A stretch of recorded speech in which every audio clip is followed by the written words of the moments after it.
Acts of the Apostles, chapter 6, verses 1 through 6. അപ്പോസ്തലന്മാരുടെ പ്രവൃത്തികൾ 6-ാം അധ്യായം 1 മുതൽ 6 വരെ.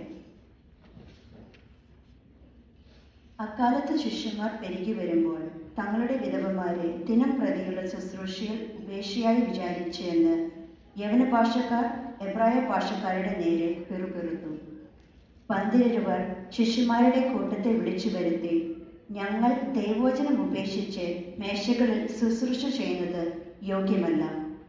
ആകയാൽ സഹോദരന്മാരെ, ആത്മാവും ജ്ഞാനവും നിറഞ്ഞ് നല്ല സാക്ഷ്യമുള്ള 7 പുരുഷന്മാരെ നിങ്ങളിൽ തന്നെ തിരിഞ്ഞുകൊള്ളുവിൻ.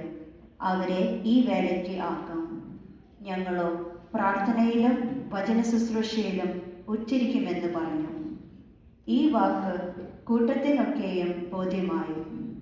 വിശ്വാസവും പരിശുദ്ധാത്മാവും നിറഞ്ഞ പുരുഷനായ സ്തേഫാനോസ്, ഫിലിപ്പോസ്, പ്രൊക്കുരോസ്, നിക്കാനോർ, തിമോൻ, പർമെനാസ്, യഹൂദമതാനുസാരിയായ അന്ത്യോക്യക്കാരൻ നിക്കലോവസ് എന്നിവരെ തിരഞ്ഞെടുത്തു.